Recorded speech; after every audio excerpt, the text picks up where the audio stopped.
ኣብ መጀመርታ እዋን ጄኖሳይዳል ኩናት አንጻር ትግራይ መጀመርታ ሰሙናት ውግእ 2013 ወገን ዞባ ሰሜናዊ ምዕራብ ትግራይ ኣብ ልዕሊ ሻዕብያም ሓያሎ መጥቃዕታት ብምክያድን ዕውት ስርሒታት ብምፍጻምን ቅያ ዝሰርሐ ጀነራል ዮሐንስ ወልደጀወርግስ ጆን መዲድ ሕዚ ቅብኣቲ ደመኛ ጸላእን ኣጽናትን ከም ዝኾነም ብኤሊታት ተጋሩ ዝግለጽ ሻዕብያ ክስለፍ ከም ዝተቐበለ ዘመልክት ኣዘራራቢ መደረ ኣስሚዕሎም እቲ ጀነራል ምስ ሻዕብያን ካልኦት ጄኖሳይዳል ሓይልታትን ህወሓት ዝፈጠሮ ጽምዶም ሰናይ ዕድል ንትግራይ ክብል ይገሊጽዎ ዘሎም ጀነራል ዮሐንስ ወልደጀወርግስ ጆን መዲድ ኣብ ዞባ ደቡብ ትግራይ ኣብ ዝተኻየደ ምረቓ ዕጡቃት ኣብ ዝስምዑ መድረም ምጸረ ህዝቢ ትግራይ ምዃኑ ዝፍለጥ ሻዕብያ ዝተፈጠረ ጥምረት ከም ዕድል ወገን ኢትዮጵያ ዘለዎ ተጋደልትን ነባራት መራሕቱ ዝኾኑ ጀነራላት ድማ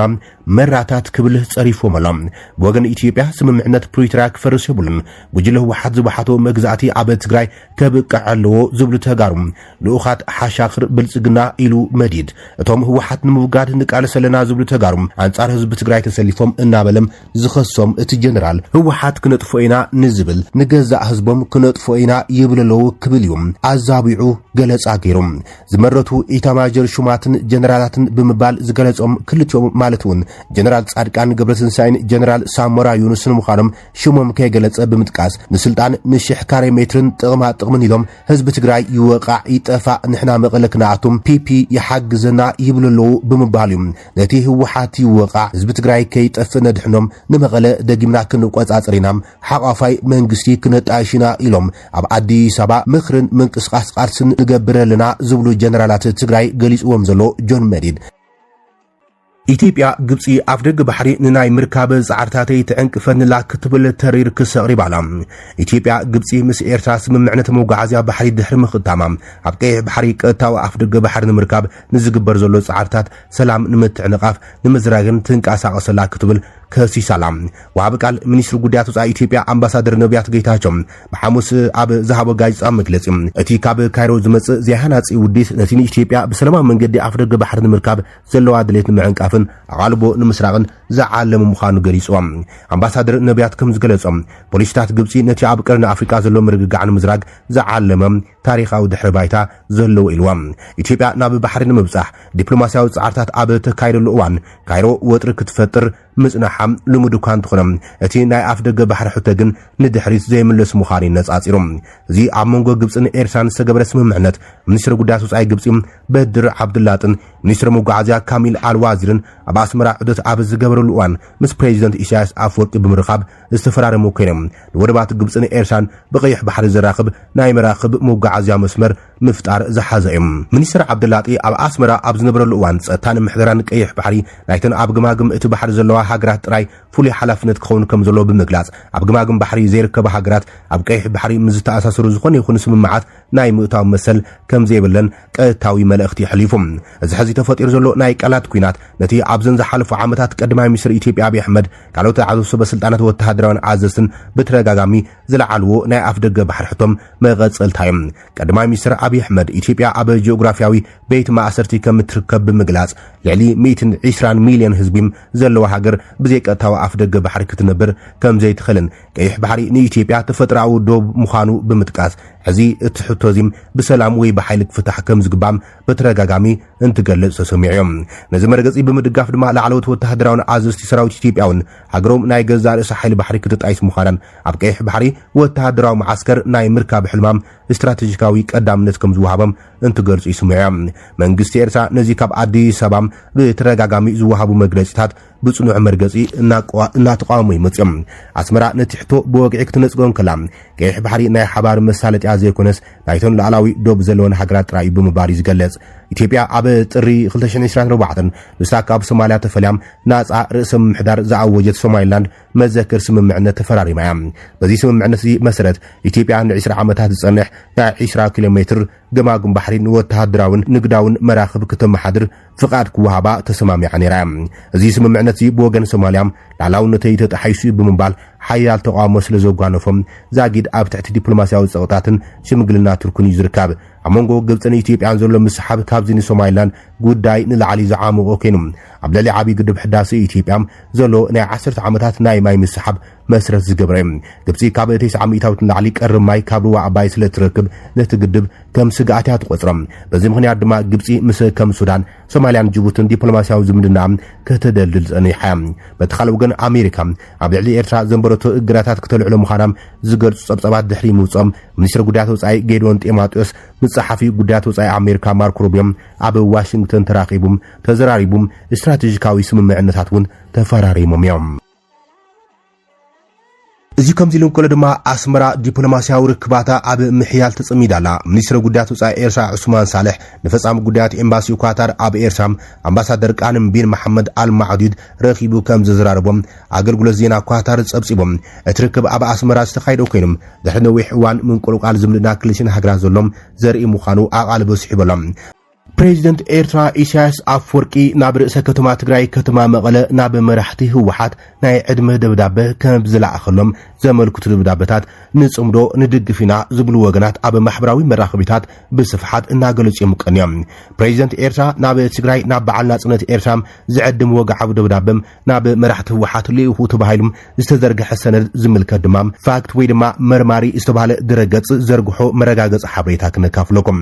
ድሕሪ ባይታ ባክግራውንድ መዓልቲ ናጽነት ኤርትራ 24 ጉንበት 2026 ኣብ ዝቐረበሉ ዘሎ እዋን ምዞባዊ ፖለቲካዊ ዝምድናት ዝተኣሰሩ ዝተፈላለዩ ናይ ሓሶ ሰነዳትን ሓበሬታትን ኣብ ማሕበራዊ ሚድያታት ይዝውተሩ ከም ዘለዉ ይገልጽ እቲ ጉዳይ ብል እቲ መርማሪ ኣብ ማሕበራዊ ሚድያ ፕሬዚደንት ሃገር ኤርትራ ኢሳያስ አፈወርቂ ተወከልቲ ህዝቢ ትግራይ ኣብ በዓል ናጽነት ኤርትራ ክሳተፉም ብዕሊ ዝዕድም ደብዳቤ ኣውፅኡ ዝብል ሓደ ደብዳቤ ብስፍሓት ተጋዊሖም እዚ ደብዳቤ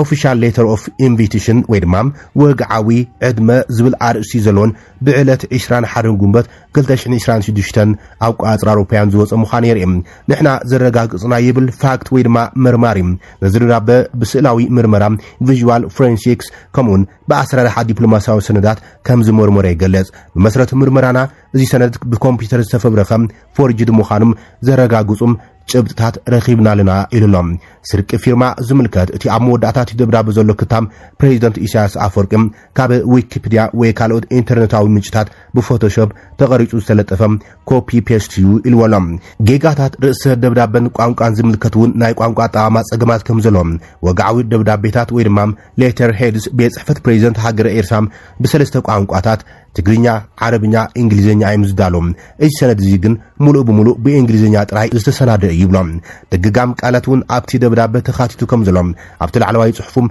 ስቴት ኦፍ ኤሪትሪያ ወይ ድማ ኦፊስ ኦፍ ዘ ፕሬዚደንት ኤሪትሪያ ይብል ኤርትራ ዝብል ቃል ብዘይ ኣድላይነት ክልተ ግዜ ምድጋሙ እቲ ሓሳዊ ሰነድ ናይ መንግስቲ ወግዓዊ ቴምፕሌት ወይ ቅርጺ ከም ዘይጥቀም ዘቃልዕ እዩ ኢልወሎም እዚ ደብዳቤ መውከሲ ቁጽሪ ከም ዘይብሎም ዝገለጸ መርማሪ ወይ ድማ ፋክት ዝኾነ ይኹን ወግዓዊ ደብዳቤ ካብ ቤት ጽሕፈት ፕሬዚደንት ይኹን ካብ ካልእ መንግስታዊ ትካል ክወጽእ እንከሎም መለለይ ናይ መዝገብ ቁጽሪ ወይ ሪፈረንስ ናምበር ክህልዎም ግድን እዩ እዚ ሰነድ ግን ዝኾነ ቁጽሪ ከም ዘይብሉ የቃልዕ ናይ ምስክር ወረቐት ቅጥዒ እቲ ደብዳቤ ዝተጻሕፈሉ ብጫ ድሕረ ባይታ እግርን ርእስን ናይ ሓቀኛ ወረቐት ሕብሪ ኣይኮኑን ዝብል እቲ መርማሪ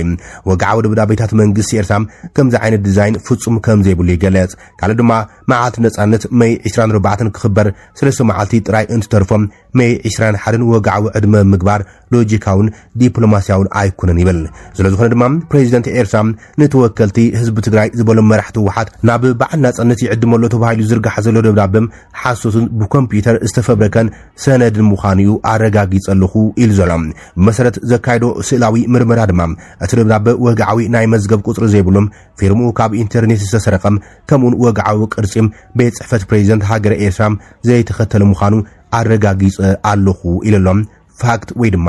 መርማሪ ዝተባሃለ ፍልፍል ሓበሬታ ኣብ ዘርግሖ መረጋገጽ ዜና ኩናት ሱዳን ኣብ ዞባ ቀርኒ ኣፍሪካ ናብ ውግእ ዘእቱ ጽምደታት ዝተኣናገረሉ ኮይኑ ከም ዘሎ ሓድሽ ትንታነ ኣመልኪቱሎም ብስንኪ ኣብ ዘስካሕኩ ሕግብናት ካብ መረበቶም ምዕራብ ትግራይ ናብ ሱዳን ተሰዲዶም ዝርከቡ ተጋሩ መንእስያት ድማ ብፍላይ ብኣስገዳድ ንክዕጠቑን ንጽምዶ ህወሓት ኣብ ጎኒ ሰራዊት ሱዳን ኮይኖም ንክዋጉም ይግበር ከም ዘሎ ኣመላኺቶም ቅድሚ 2 ዓመታት መሪር ጽልኢ ዝነበሮም ኣብ ልዕሊ ትግራይ ከበድቲ ግፍዕታት ዝፈጸመ ሰራዊት ኤርትራን ተፈራራሚ ስምምዕነት ፕሪቶሪያ ምስ መንግስቲ ፌደራል ዝኾነ ህወሓት ሕዚ ሓብራዊ ግንባር ፈጢሮም ኣብ ጎኒ ሰራዊት ሱዳን ብሓደ ተሰሊፎም ከም ዘለውን አንጻር እቲ ሓብራዊ ጸላኢና ዝብልዎ መንግስቲ ኢትዮጵያ ይነጥፉ ከም ዘለው ይገልጾም ኢትዮጵያ ኤርትራ ቀርና አፍሪካ ናብ ኩናት ገጾም የንሳፈሎ ዝብል ኣብ ትሕቲ ዝብል ርእሲ ኣብ ዘርጉ ሓድሽ ትንታነ ዘኒው ዓረብ ሓደገኛ ሰዓቢናት ኩናት ሱዳን ኣዘርዚሮሎም ኢትዮጵያን ኤርትራን ውሽጣዊ ወጥሪ ኣብ ዘለዋሉ ምስ ኩናት ሱዳን ክትሓወስ ስጋት ፈጢሩ ከም ዘሎን ቀርና አፍሪካ ናብ ሰፍሕ ግጭት ክትምርሽ ትኽእል ይብል ትንታነ ዘኒው ዓረብ በርባዕተ ጉንበት ዕስለ ሰባ አልቦ ነፈርቲ ኣብ ህግራዊ መዕርፎ ነፈርቲ ሱዳን ኣብ ርእሰ ከተማ ካርቱም ኣብ ዝርከቡ ሓያል ወተሃደራዊ ትካላትን ምድብዳበን ዘዘኻኽረ እቲ ትንታነ ብዕጡቕ ሓይሊ ሱዳን ዝፍለጥ ወግዓዊ ሰራዊት ሱዳን ነቲ መጥቃዕቲ ንኢትዮጵያን ሕብራት ዓረብ ኤሚሬትስን ወቂስዎን እዮም ይኹን እምበር ክልቲና ሃገራት ነቲ ካብ ሚያዝያ 2023 ጀሚሮም ምስ ሰራዊት ሱዳን ኣብ ውግእ ጸንሐ ንእሱ ወተሃደራዊ ሓይሊ ናብ ዓመስ ዝተቐየረን ጉጅለ ቁልጡፍ ወሃብቲ ደገፍ ወይ ድማ RSF ከም ዝድገፉ ይንገር እኳ እንትኾኖም ሓላፍነት ናይቲ መጥቃዕቲ ከም ዝነጸጋ ዝፍለጥ እዮም ነቲ ክስታት ከረጋግጾ ዝኻለ ናጻ ኣካል ኳንቲ ዘለም ባይቶ ላዕላዊ ስግግር ሱዳን ኣብ ኢትዮጵያ ዝነበረ ኣምባሳደሩ ስሒቡ ኣዲስ ኣበባ ድማ ሳፍ ኣብ ገዛ ሃገሮም ዝርከቡ ተጻባእቲ ሓይልታት ኢትዮጵያ ዝኾኑ ጉጅለታት ይድግፍ ክብል ተገልቢጡ ከስዮም ሱዳን ኢትዮጵያን እዚ ዝተሓላለኸ ስግሮ ደባዊ ውክልና ኩናት ዘተኣናግዳ ዘለዋ ኮይነን ክልቲአን ውሽጣዊ ግጭት ዘጋጥመን እቲ ካልእ ድማ ናይ ገዛ ርእሶም ውሽጣዊ ዕጡቕ ተቃውሞ ዝድግፍ ገይሮም ዝርእይዎ እዮም ክብል ክኢላ ቀርና አፍሪካ ምስ ጉጅለ መጽናዕታዊ ዓለምለኻዊ ቅልውላዊ ICG አላን ቦስዌል ንዘኒው ዓረብ ኣብ ዝሃቦ ቃል ኣመልክተሎም ወሲኹ ድማ እቲ ተንታኒ ክልቲኦም ወገናት ዝተኸበቡን ኣብ ትሕቲ ጸቕጢ ዘለውን ኮይኖም ይስምዖም ይብል ኣብ መንጎ ክልቲኡ ወገናት ወጥርና ተሓምበ ኣብ ዝኸደሉ ዘለዋን ኢትዮጵያ ኣብ ትግራይ ዳግማይ ኩናት ክውላዕ ከም ዝኽእል ቡድሆ ይገጥማ ከም ዘሎን መጥቃዕቲ ዕስለ ሰባ አልቦ ነፈርቲ መዕርፎ ነፈርቲ ካርቱም ቅድሚ ምውቅዖም ጉጅለ ህወሓት ኣብ ልዕሊ መንግስትነት ትግራይ ዳግም ምቁህፃሩ ብምእዋጅ ነቲ ብደገፍ መንግስቲ ፌደራል ዝተጣየሸ ግዝያዊ መንግስቲ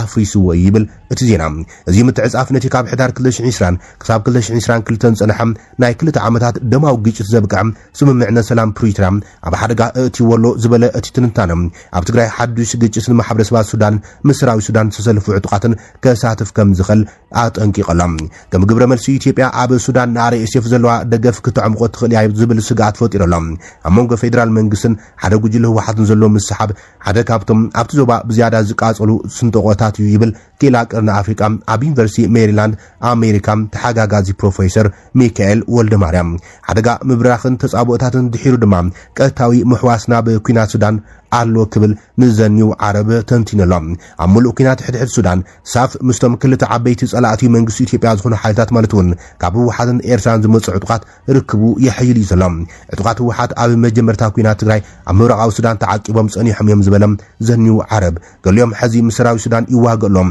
ገሊኦም ድማ እንተዘይተዋጊኦም ናብ ኢትዮጵያ ክጥረዙ ምዃኖም ምፍራሕ ይበጽሖም ከም ዘሎ ይረድዮም ገለ ካብዞም ዕጡቃት ህወሓት ካብ ምብራቃዊ ሱዳን ናብ ሰሜን ኢትዮጵያ ብምስጋር ድማ አንጻር ፌደራላዊ መንግስቲ ኢትዮጵያ ዝዋግኡ ሓይልታት ክሕግዙ ከም ዝኽእሉም ተንታኒ ወልደ ማርያም ተዛሪቦም ሓደ ሸነኽ ናይ ሓደ ምፍሳስ ኣብ ሱዳን ዝዋጋ ኣሃዱታት ህወሓት ምህላውን እዮም ህላውን ድማ ብሰራዊት ሱዳን ዝምወል ይብል እቲ ተንታኒ ካልኦት ዕናዊ ተርእዮታት ንኤርትራ ዘጠቓልሉ ዝበለ እቲ ተንታኒ ናጽነት ን30 ዓመታት ኩናት አንጻር ኢትዮጵያ ዘካየደት ንእሽቶ ህዝቢ ዘለዋ ኤርትራ ተዋሳኢት ምዃና ኣብሪሆሎም ኣብ 2020 ኤርትራ ምስ ፌደራላዊ መንግስቲ ኢትዮጵያ ብምትሕባር ነቲ ቅድሚ ሕዚ ካብ 1991 ክሳብ 2018 ኣብ ኢትዮጵያ ገዛእ ሰልፊ ዝነበረ ህወሓት ንምጥቃዕ ተዋጊኣ ብምባል ዘዘኻኽረ እቲ ትንታነ ዕጡቃት ኤርትራ ንሰራዊት ፌደራል ኢትዮጵያ ብምሕጋዝ ከበባ ክገብሩን ኣብ ትግራይ ግፍዒ ክፍጽሙ ዝገበርዎ ምትሕጋዝ ጸብጻብ ዘ ሂውማን ራይትስ ዎች መሰረት ገይሩ ኣዘኻኺረሎም ብዘስደምም ምግልባጥ ግን ኤርትራ ሕዚ አንጻር ፌደራላዊ መንግስቲ ኢትዮጵያ ንዝተሰለፉ ሓይልታት ህወሓት ትድግፈላ ይብል ታክቲካዊ ምሕዝነት ኤርትራ ኣብ ልዕሊ መሬት ናታ ከስዕብ ዝኽእል ወራር ካብ ኢትዮጵያ ንምክልኻል ኣብ ትግራይ ዓውደ ግንባራት ንምግባር ዝዓለመ ምዃኑ ተንታኒ ወልደ ማርያም ገሊጾሎም ኣብ ዝሓለፉ ክልተ ዓመታት ቀዳማይ ሚኒስትር ኢትዮጵያ አብይ አሕመድ ቀጥታዊ ምብጻሕ ቀይሕ ባሕሪ ንምምላስ ወደብ ዓሰብ ዳግማይ ክቆጻጸሩ ምዃኑ ከም ዘፈራርሕም ዘመልከተ እቲ ትንታነ ኢትዮጵያ ቅድሚ 35 ዓመት ዝሰኣነቶም ወደባት ቀይሕ ባሕሪ ታሪኻዊ ጌጋ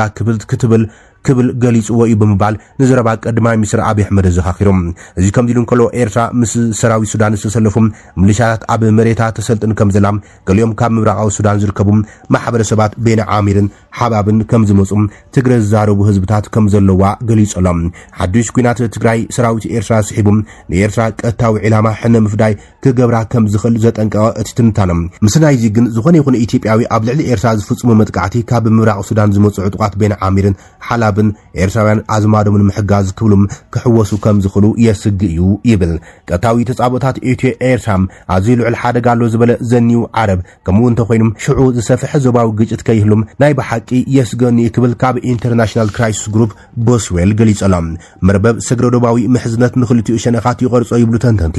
ኢትዮጵያ ምስ ዓብድል ዓዚዝ አልሒሉ ዝምራሕ ምንቅስቃስ ሓርነት ህዝቢ ሱዳን ሰሜን እውን ድልዱል ታሪኻዊ ርክብ ከም ዘሎ ይገልጽ እዚ ግጅለ ምስ አርኤስኤፍ ተሓባቢሩ ኣብ ደቡብ ሱዳን ኣብ ሓብራዊ ደቡብ ኢትዮጵያን ሱዳን ይንቀሳቐሱ ከም ዘሎን ብዘይካዚ ድማ ጸብጸባትን ዜናታትን ምርመራታትን ኣብ ትሕቲ ሕጊ ኣልቦ ክልል ቤንሻንጉል ጉሙዝ ኢትዮጵያ ብውሕዱ ክልተ መደብራት መሰልጠኒ አርኤስኤፍ ከም ዘለው ከም ዘቃልዑ ይፍለጥ ይብል ክልቲኦም አርኤስኤፍን ኤስፒኤልኤምኤንን ነቲ ሰፊሕ ስርሒታዊ ምልዋጦም ተጠቂሞም ኣብቲ ደቡብ ኢትዮጵያ ዘስግር ስትራቴጂካዊ ዞባም ቡል ናይል ሱዳን ንምጥቃዕ ይጥቀምሉ ከም ዘለው ገሊጾም ከኢላ ሱዳን መስራቲ ትካል ኣማኻሪ ኮንፈረንስ አድቫይዘሪ ቲንክ ታንክ ዝኾነት ኮልድ ኻየር እዚ ግንባር እዚ ኣብ ጎረቤት ሃገር ኤርትራ ይኹን ሰሜን ኢትዮጵያ ክካይድ ዝኽእል ውግእ ብዘይገድስ ኣብ መወዳእታ ናብ ምብራቅ ሱዳን ክበጽሕን ምርግጋዕ ከጥፎን ዝብል ስጋኣት ኣለዋ ምብራቅ ሱዳን ቀጻል ግንባር ክኸውን ዝብል ግምት ኣለኒ ዝቕጽል ደረቕ ወቕቲ ምስ መጸ ድማ ኣዝዩ ብንጹር ክንሪኦ ኢና ትብል ብፍላይ ኢትዮጵያ ሕዚ ንአርኤስኤፍ ትገብሮ ደገፍ ሱርሰሪዳ ኣብ ዘላትሉ እዋን ክትብል ንዘኒው ዓረብ ተዛሪባ ክልቲኦም ወገናት ተቃዋምቲ ነንሕድሕዶም ምድግጋፍ ክቕጽሉ ምዃኖም ተንተንቲ ክሰማምዑሉን ከሎም ሰራዊት ሱዳን ፌደራላዊ መንግስቲ ኢትዮጵያን በቐታም ክገጥሙ ዘይሕሰብ ከም ዝኾነ እውን ይጠቕሶም ክልቲኦም ኣብ ናይ ገዛ ርእሶም ውሽጣዊ ግርጭታት ኣዝዮም ተሸሚሞም ስለ ዘሎም ንሕድሕዶም ክጠቃቅዑ ዘጸግሞም ይብሉ ኣብን መራሒ ሰራዊት ዓብድልፈታሕ አልቡርሃንን ነቲ ወጥሪ ኣብ ምቁራጽ ናይ ሓባር ተገዳስነቶም ወሳኒ ከም ዝኾነ ድማ እቶም ተንተንቲ ይገልጾም ብትሽዓተ ጉንበት ጀነራል ዓብድልፈታሕ አልቡርሃን ምክትሉ ጀነራል ማሊክ ዓጋር ምስ አቢ ኣብ ጅቡቲ ክራኽቡ ሊኢኽዎም ከም ዝነበረውን ኣዘኻኺሩሎም ከመገላልጻ ቦስዌል አርኤስኤፍ ናብ ካርቱም ሰብዓ ኣልቦ ነፈርቲ ብምትኳሱም ሰራዊት ሱዳን ንኢትዮጵያ ድሕሪ ምኽሳሱም ላዕለዋይ ኣኼባ ምክያዶም ጽቡቕ ምልክት ብምባል ሱዳን ኢትዮጵያን ብታሪኽ ቀጥታዊ ምግጣም ከይፈጥራ ይኽእላ ይብል ሕዙን ኣብ ኢትዮጵያን ኤርትራን ዝረአ ዘሎ ወጥርታት መሲድሮም ኣብ ሱዳን ዕዕናዊ ዘሎ ኩናት ሕድሕድ ክወሃድ ስጋኣት ኣለዎ ይብሎም ሎሚ ካብ 19 ሰዓታት ኣዝዩ ዝተፈለየም ቀርና ኣፍሪቃ ኢና ንነብር ዘለና ዝሑል ርእሲ ኣይስዕርን እዩ መብዛሕትኡ ግዜ ድማ እቲ ስነሞገታዊ ኣገባብ ምርኣይ ነገራት ኣይወስድን ትብል ተንታኒት ኻየር ወሲኻ ድማ ዞባዊ ኩናት ቀዳማይ ናይ መወዳእታ ዘይኮነ መማረፂ ኮይነሎ ብምባል ክስዕብ ዝኽእል ዞባዊ ሓደገኛ ሳዕቤን ኩናት ኣጠንቂቓላ